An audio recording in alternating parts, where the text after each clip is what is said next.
Okay, so this is part one of my creating a bot to play Pokemon series, and so today I'm gonna show you this program I made that plays Pokemon, has this bot that plays Pokemon. I made a very simple battle simulator.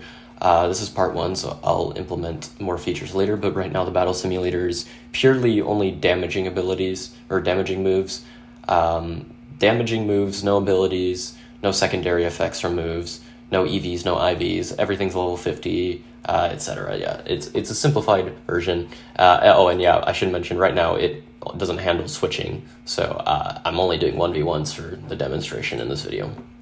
But before I get into the code on how this bot works, I'm going to go over a chess bot, because knowing how a chess bot works is actually very helpful to knowing how this program I made works. So here's a chess bot, and if I play e4, you can see this chess bot plays pawn c5, right? So what the computer is actually doing internally is, so if I play e4, this is my starting state, right? 1 e4 is my starting state, or the bot's starting state. And then it goes through every legal move it has from pawn e4, or from the starting state of 1 e4. So it's going to check every possible state, or every possible legal move. So maybe it's going to consider e5. It's going to consider d5. It's going to consider c5 like it played. And it's also going to consider like knight f6 and knight c6 and etc. So it goes through every legal move, right? And once it goes through these legal moves, it's going to determine which move is the best using some sort of state evaluation function. We'll get into the state evaluation function later, but using some sort of state evaluation function, it's basically just a measure of how good the board state is, for how advantageous black is in this position. So as you can see, the bot picked c5 purely sort of randomly, because all of these are decent opening moves. So yeah, sort of just randomly c5, because all these are not bad moves. It could have picked any one of them. When I played it earlier, it picked e5. So this would be a chess bot with a depth of 1, which is not very good, because seeing only one move ahead in chess is not very useful. So good chess bots these days see around like 20 moves ahead or something, and you can see that 20 layers deep into all possible legal moves from each state is a lot of things to compute, and that's why chess bots are not very efficient, and that's why chess is not a solved game yet, and that's why we can only reach like depths of like 20 with the best software. So yeah, so let's make a chess bot with a depth of 2. So with a depth of 2, it can see the third move. So third move would be my move. It would be like I could play knight f3 or something. We're not going to go through all the legal moves, obviously, there's way too many. So yeah, and then it's going to play out its move ahead as well. So from this position, it could play like knight f6 or something, and there's a bunch of legal moves it can do. So yeah, let's assume that, yeah, for simplicity purpose, let's assume that these are the leaves of our tree. This is a board state 3 moves ahead. So these are the board states 3 moves ahead of e4, right? It goes through every possible board state 3 moves ahead. Not actually, because it knows to prune off like really obviously bad moves, but for the sake of simplicity, let's just assume these are all the possible states 3 moves ahead. So once it gets to the bottom of the tree, it runs a state evaluation function.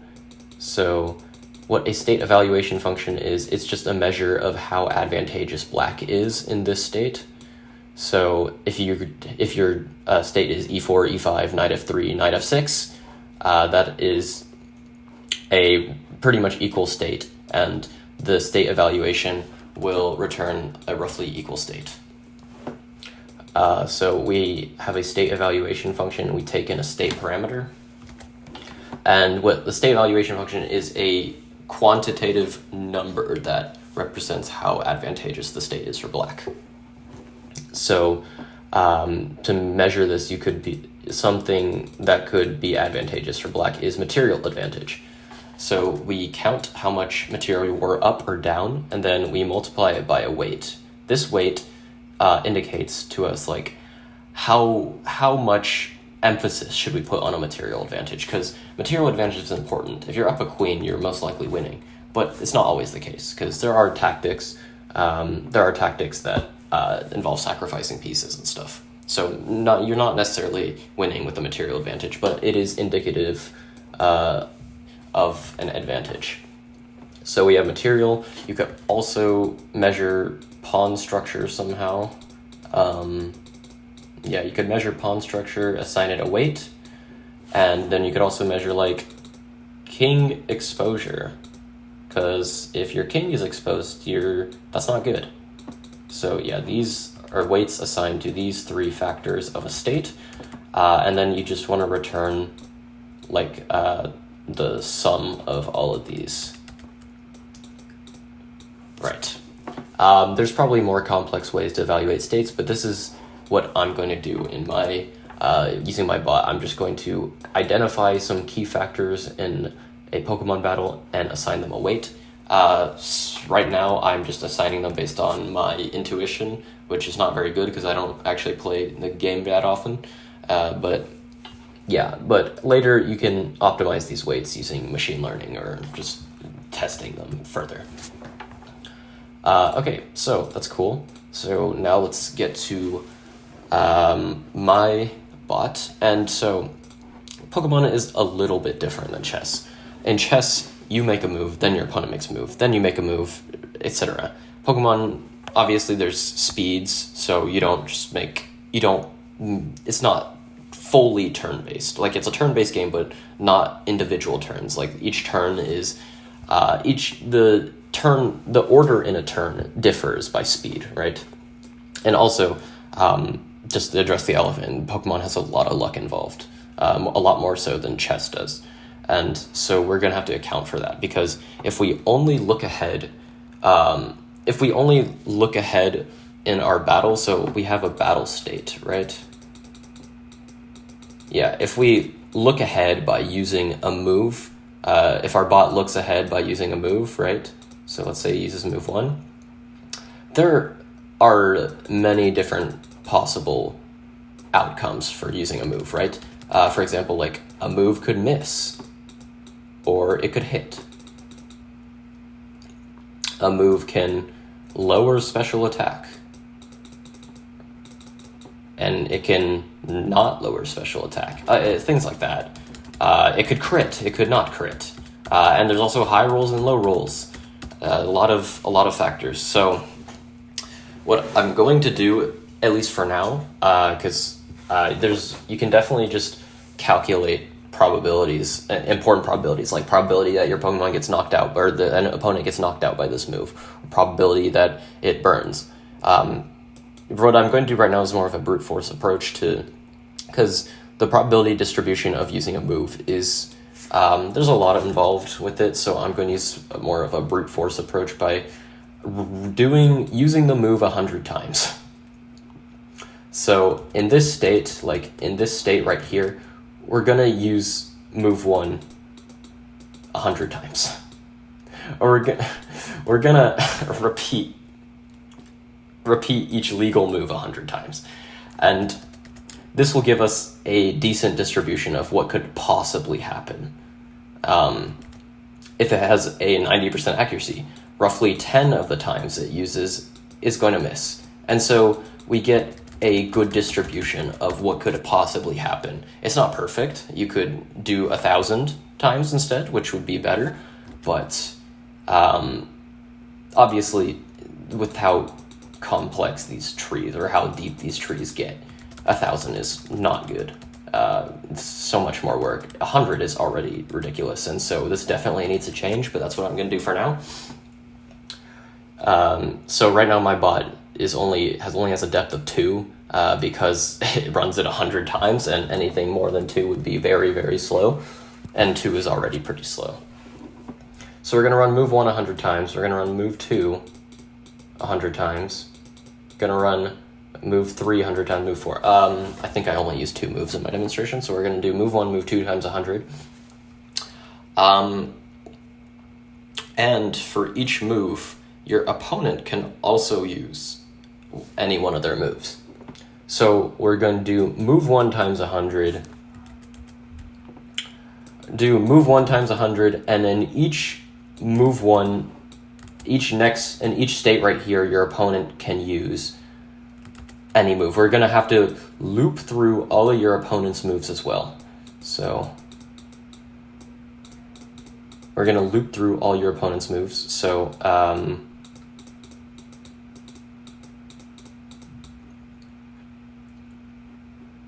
loop through all your opponent's moves and then get the state. And it produces 100 states for each.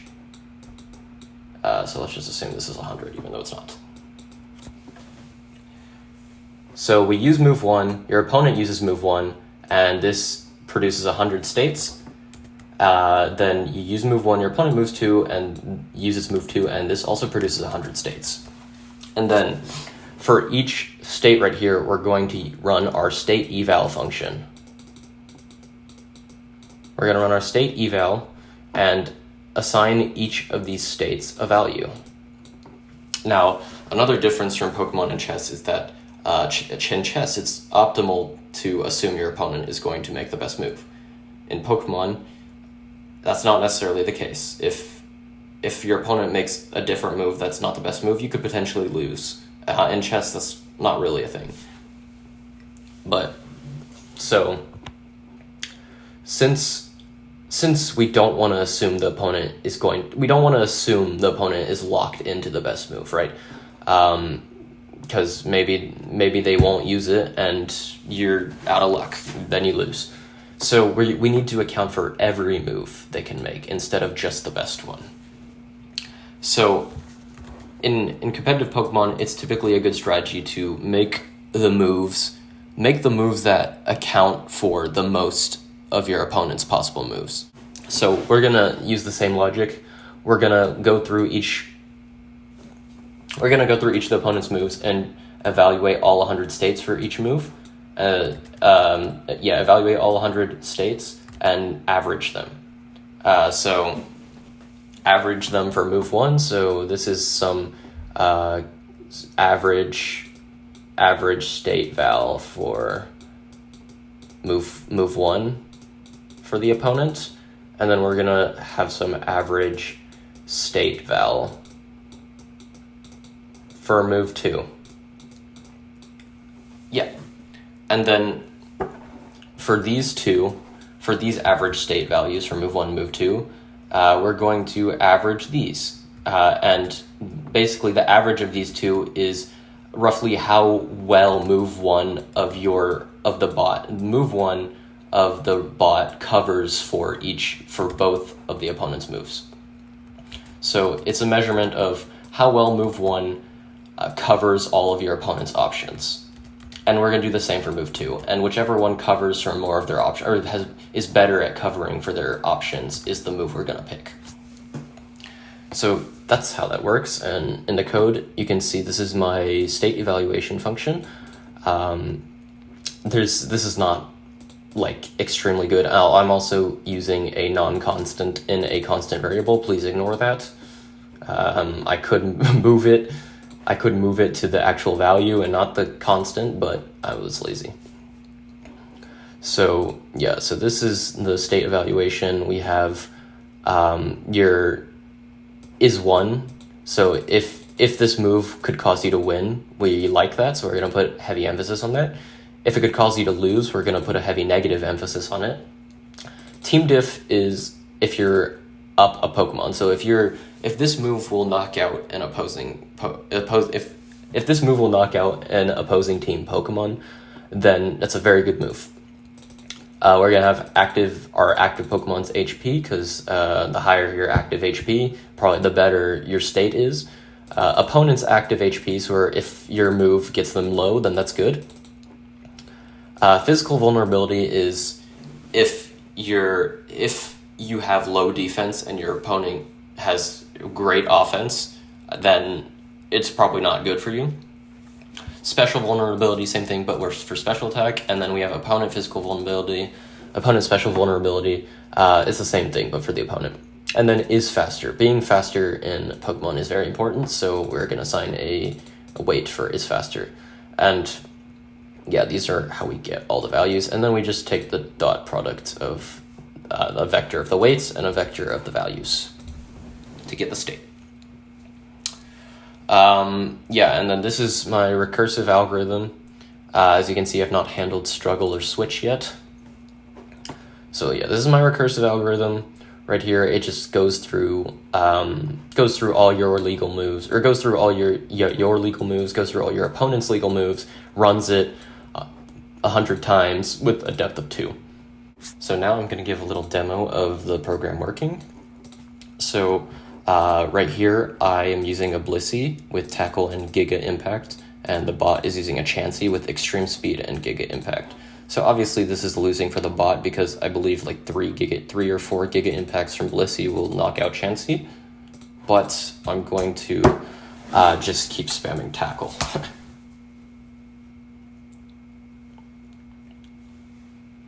And so, yeah, so this is the state score for when if the bot uses Extreme Speed. As you can see, it's not very good. And this is for Giga Impact. As you can see, it's also not very good, but it is slightly better, so the bot will choose Giga Impact.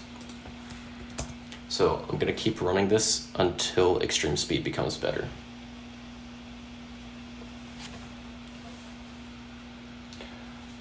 So as you can see, now these values are becoming even lower, because I believe a critical hit from Giga Impact will knock out knock out Chansey in 2 moves. Okay, so we're getting close to the state where Extreme Speed becomes a better move. So right now, yeah, see, if Chansey were to use Extreme Speed right now, it would just lose.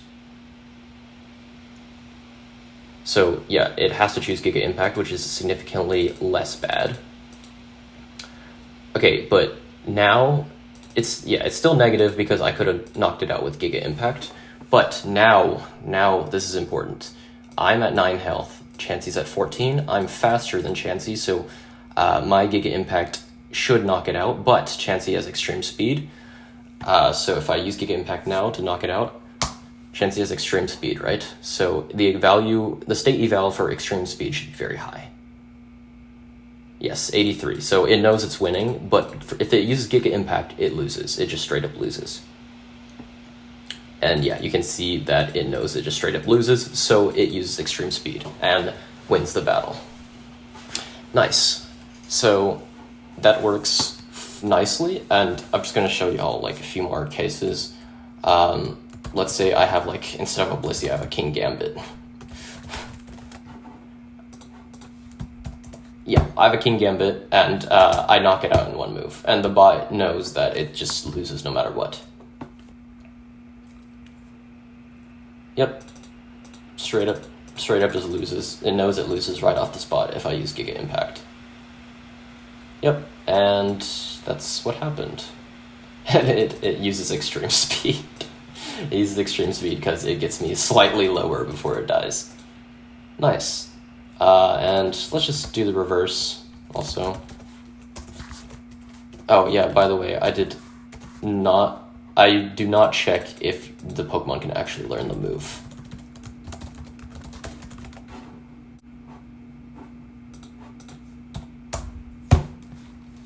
Okay, so yeah, let's just use Tackle. It doesn't really matter. It's going to use Giga Impact and just immediately win off the spot. Yeah, even Extreme Speed probably 2-hit KOs me, so it's very much winning as well. Oh, never mind. Extreme Speed one-hit KOs me. That's cool. Okay, yeah, one-hit KOs me, but obviously it one-hit KOs me, and it's slightly higher than Giga Impact. It doesn't really matter. This is just random variance, picking Extreme Speed instead of Giga Impact. Either way, it wins the game on the spot. So yeah, that is my Pokemon bot. Thank you for watching.